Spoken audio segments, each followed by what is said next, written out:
Do you like reading modern interpretations of our mythological stories? If yes, then you might find The Krishna Key by Ashwin Sanghi very interesting. कहानी की शुरुआत ही होती है एक murder से। Doctor Anil वार्ष्णे नाम के एक फेमस आर्कियोलॉजिस्ट की बेरहमी से हत्या कर दी जाती है और इल्जाम लगता है हमारे प्रोटैगनिस्ट रवि मोहन सैनी पर, और इसी वजह से उनको पुलिस से भागना पड़ता है ताकि वो अपने आप को बेकसूर साबित कर सकें और साथ ही इन हत्याओं के पीछे की साजिश का भी पर्दाफाश कर सकें। इन हत्याओं के पीछे एक ऐसा आदमी है जो कि अपने आप को भगवान कल्कि का अवतार मानता है और वो 4 एंशिएंट सील्स के पीछे है जिनको की जोड़ने से एक पजल सॉल्व होता है और उस पजल को सॉल्व करके कृष्णा की तक पहुंचा जा सकता है।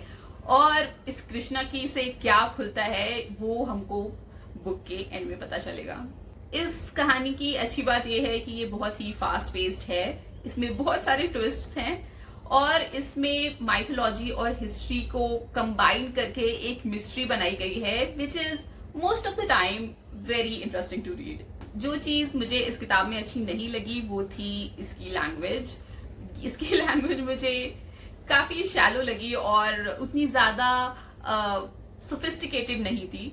दूसरी बात यह कि इसमें माइथोलॉजी और स्यूडो हिस्ट्री को कंबाइन करके भी काफी सीरियसनेस के साथ बताया है और मुझे ये चीज थोड़ी अनोइंग लगी। तीसरा ये कि इसके ट्विस्ट जो थे वो काफी जगह कोइंसिडेंटल और ओवर ड्रामेटाइज्ड थे जो कि सिनेमैटिक लग रहे थे, रियलिस्टिक नहीं।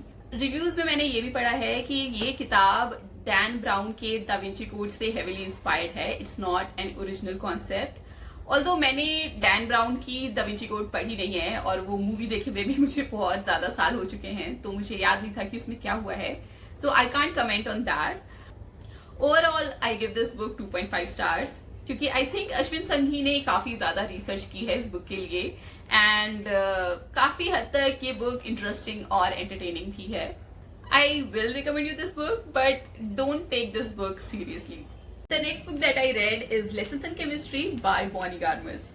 Lessons in Chemistry is a historical fiction which is based in 1950s and 1960s.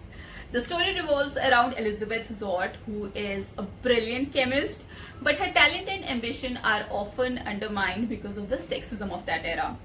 Although she is more capable than most of her male colleagues, she is constantly denied the recognition, the respect, the opportunities that her male colleagues get very easily. She gets pregnant without marriage and as a result, she is fired from her job.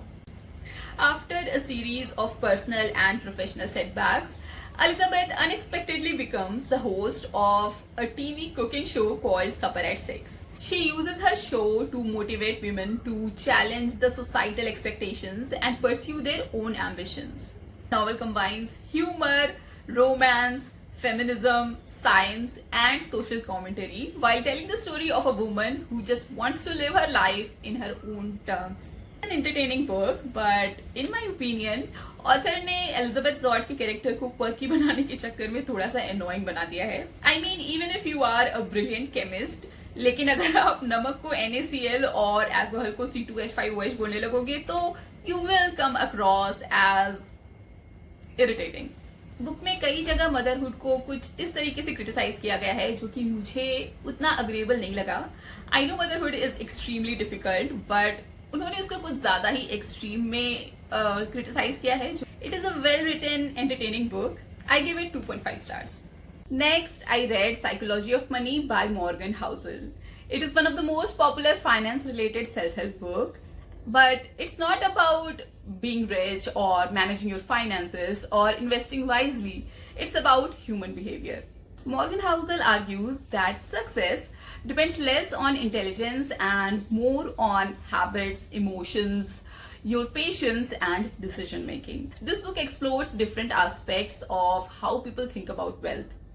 और इस किताब में heavy technical financial jargons की बजाय छोटी छोटी stories और historical examples के माध्यम से समझाने की कोशिश की है। इसलिए ये किताब उन लोगों को भी समझ में आएगी जिनको फाइनेंस और इन्वेस्टिंग के बारे में ज्यादा जानकारी नहीं है।